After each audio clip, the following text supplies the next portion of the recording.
Manuel, Uribe, ¿no? Que es un tema que tú le das mucho espacio en el libro, lógicamente, porque es un poco la antesala de lo que está pasando ahora. ¿Qué pasó con Uribe? ¿Quién fue Uribe? Y que... Bueno, no, desgraciadamente, ¿quién es Uribe? Porque todavía está vivo y coleando. Realmente es un peligro público.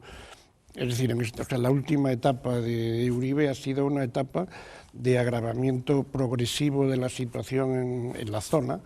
Y realmente los proyectos, tanto la ampliación de bases militares norteamericanas como la posibilidad incluso de hacer una guerra con Venezuela, en la última etapa de Uribe es un hecho que está evidente. Aparte, ya digo, lo siniestro del personaje, que es, me refiero a un tipo que está liado en el narcotráfico, está liado en todos los tipos de crímenes desde la época cuando estaba de gobernador de Antioquia. De Antioquia, precisamente, y tal. O sea, digo que es un personaje, pero que todavía no ha roto, porque de alguna manera, digamos, Santos es un poco, aunque era su hombre en defensa, pero realmente, es decir, ha cambiado un poco los ejes de la política, o por lo menos ha suavizado los... Yo conozco Probablemente la gran diferencia que se puede establecer entre Santos, lo que significa Santos y lo que significa Uribe, es que Santos es el genuino representante de la oligarquía colombiana más poderosa, es decir, el que representa la política de esos intereses en profundidad, los más auténticos. Y Uribe fue un poco el capataz contratado para llevar a cabo la guerra sucia en paralelo a la intensificación de la injerencia estadounidense en la guerra, primero con la excusa del narcotráfico, luego directamente en política contrainsurgente. Pero Uribe realmente tiene un expediente que donde debería terminar, lógicamente, sería en la Corte Penal Internacional. Por hacerlo muy rápidamente, Uribe es el único presidente de un país de América Latina acusado simultáneamente de financiar sus campañas electorales con el narcotráfico, de apoyarse en los paramilitares para llegar al gobierno, de corromper al Parlamento para conseguir su reelección, de utilizar los servicios secretos, el Departamento Administrativo de Seguridad, como una policía política que, dependiendo directamente de la presidencia, ha sido utilizada, y hay ya una cantidad de gente en la cárcel por ello, para hostigar a los defensores de derechos humanos, periodistas, sindicalistas, sacerdotes, maestros, dirigentes campesinos.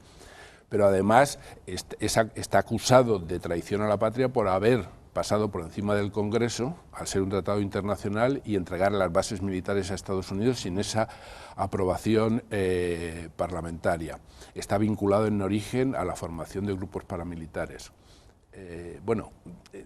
Hay muy pocos presidentes a los que se les puede hacer un expediente con tantas y tan graves acusaciones, y lo peor es que durante su mandato doble de 8 años estuvo respaldado, por lo menos tácitamente, explícitamente desde Washington y tácitamente desde la Unión Europea, que de hecho negociaron con ese gobierno y han firmado ahora los 2 tratados de libre comercio de la Unión Europea con Colombia y de Estados Unidos con Colombia. Explícitamente por José María Aznar.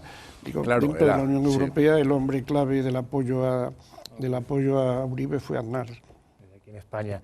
¿Y el proceso actual de paz? Como la negociación, digamos, ¿no? Por bueno, de alguna manera, tú que acabas de estar en Cuba, cuéntanos. Sí, sigue siendo un misterio cuáles son las razones auténticas en profundidad para que Santos acudiera a las FARC, que siempre han estado dispuestas a negociar, y estableciera 10 años después de lo que hizo Pastrana, que fue entretenerlas con diálogos sin negociación para aplicar el Plan Colombia y fortalecer las Fuerzas Armadas de Colombia. ¿Por qué Santos ahora ha vuelto a sentarse a negociar? Hay un hecho poco conocido, que es cuando se establecen los contactos, primero en territorio colombiano y luego, ante la negativa del gobierno de Santos de que se negocie en territorio colombiano, se trasladan a La Habana. Cuando las 2 delegaciones llegan allí y se sientan a hablar, el mensaje de la delegación gubernamental del presidente Santos, sus delegados, es: bueno, sabemos que la guerrilla de las FARC está militarmente destrozada, que no tiene apoyo popular, y lo que venimos a ofrecerles es una salida digna para que ustedes puedan reintegrarse a la contienda política y civil, y les damos la posibilidad de una salida digna. Y la delegación de las FARC se levantó y se fue.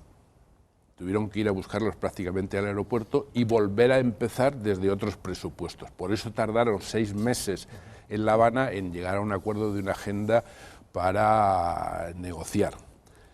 Entonces las FARC lo que han hecho es, de momento las FARC hasta ahora, políticamente para ellos es ganancia el diálogo. Es decir, si tú estás negociando con las FARC no puedes seguir manteniendo que son una banda narcoparamilitar, o sea, narcoterrorista. Por lo tanto, eso les ha puesto otra vez en la agenda internacional, en la agenda de la información, les ha abierto de nuevo contactos a nivel de grupos, partidos y gobiernos.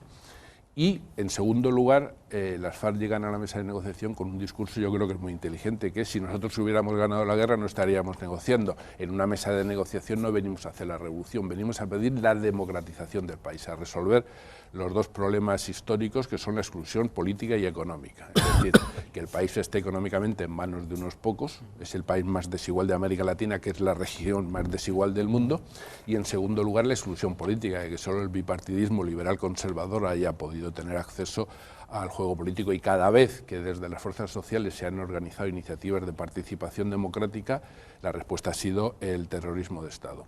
En esas negociaciones el primer tema es la tierra, porque ese es el origen de las FARC, que es una guerrilla en origen campesina, y porque la acumulación de tierras en muy pocas manos es uno de los temas históricos en las desigualdades que se acumulan en Colombia. Y en esa agenda eso es lo primero que se está negociando. Es probable que ahí se pueda llegar a un acuerdo formal, porque lo que la delegación gubernamental está loca por poner encima de la mesa es el tema de la dejación de las armas. Y las FARC ya han advertido que si lo que esperan es un proceso de entrega de armas a cambio de nada, o si lo que esperan es un espectáculo de que los guerrilleros entren en una casa por una puerta y salgan por la otra desarmados, no lo van a ver nunca. Que si hay un proceso de acuerdo, hay un acuerdo político, hay una democratización del país, habrá un proceso similar al del IRA, donde alguna comisión internacional verifique la destrucción o entrega de las armas, pero en el documento de la guía para las negociaciones hay una frase muy importante, y es que se considera que nada está acordado hasta que todo esté acordado. Por lo tanto, si hay algún acuerdo formal en el tema de la tierra, habrá que pasar al resto de la agenda donde está la clave, que es la democratización. Y ahí probablemente la delegación del Gobierno va a intentar argumentar en 2 o 3 meses que las FARC se niegan a negociar la entrega de las armas y que por lo tanto no hay voluntad, como siempre han dicho. Yo eso es lo que me temo que va a ocurrir. Pero hay ya 2 datos preocupantes por parte del Gobierno, que son: uno, Santos dijo, el plazo máximo es noviembre, si en noviembre no hay acuerdo nos levantamos, en 6 meses negociar un conflicto de 60 años es muy difícil, y 2, que es lo más paradójico, si te sientas a negociar con una guerrilla que surge por la exclusión política y económica, no puedes decir, como ha dicho Santos, que no están dispuestos a hablar ni de la política económica, ni del sistema político, ni de la doctrina militar. Entonces, hablarán de fútbol. Nos quedan 2 minutos para terminar, Manuel, así que si quieres dar tu visión de futuro. Quería dar los datos, por ejemplo, que es importante que las negociaciones se iniciaron en Noruega, no en La Habana. Vamos, o sea, hay que decir que hay un momento concreto importante, que es la participación de Chile y Venezuela como interlocutores, acompañantes del proyecto, y por otra parte que Colombia está viviendo en estos momentos posiblemente la mayor etapa de agitación social generalizada que ha vivido nunca el país. Es decir, o sea, que tú haces ahora todos los días, me refiero, todos los días hay concentraciones, ya sea de estudiantes, sea de cafetaleros, los del cacao, me refiero que hay una serie de grandes movimientos sociales como yo no conozco de Venezuela en Colombia desde hacía muchos años. Me refiero que es que ahora hay una gran agitación social. Eso es muy importante. Y porque además hay un problema clave, y es que el ALCA, ahora viene, digamos, el rebufo del ALCA. O sea, el ALCA es un desastre económico para una gran parte de la población, o sea, para todo el campesinado, para toda la población agraria y tal del país, la revienta, y eso es lo que está un poco saliendo a flote, o sea, todo ese malestar social que ahora en estos momentos, y además con el tema de las conversaciones, la gente se va liberando el problema. Perdonar un poquito más, sí. Es decir, o sea, yo creo que uno de los problemas que plantea, digamos, la nueva situación en América Latina es un poco en qué medida durante algún tiempo las FARC se han convertido un poco en un freno a los movimientos sociales. Quiero decir que durante mucho tiempo, bueno, la etapa de las matanzas de la Unión Patriótica y tal, así, son delirantes, pero me refiero que en estos momentos realmente los movimientos sociales que tienen una base creciente en todo el país, de alguna manera el tema de las FARC originaba un cierto freno.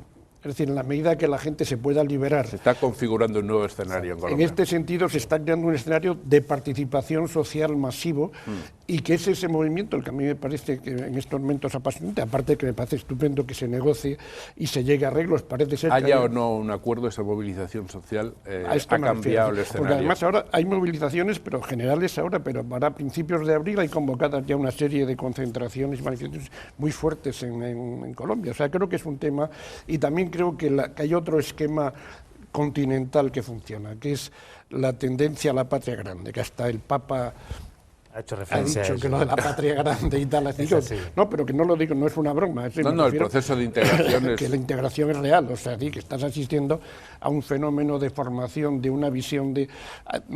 marginando progresivamente a la OEA. Ahora están intentando pegarle un poquito un golpe a la cosa de los derechos humanos, tanto en la reunión que ha habido en Guayaquil y tal. O sea, que hay todos unos procesos en marcha que son muy interesantes. Bueno, nos quedamos con este diagnóstico, ¿no? Una patria grande, más allá de lo que pasa con la FARC o no, hay un despertar social en Colombia, de los movimientos de base, que es lo importante para cambiar las cosas como siempre. Sí. Darte las gracias a ti, Manuel. José Manuel, como siempre, un lujo tenerte aquí, sabes mi admiración por ti, por tu trabajo. A vosotros recomendaros el libro, Colombia Feroz, de Editorial Catarata. Y como siempre, ¿no? Aquí en esta mesa, en la Epílogo, hemos tratado de daros argumentos distintos, una visión distinta de la realidad, pero como siempre también os digo, la última palabra, la última reflexión es vuestra. Muchas gracias.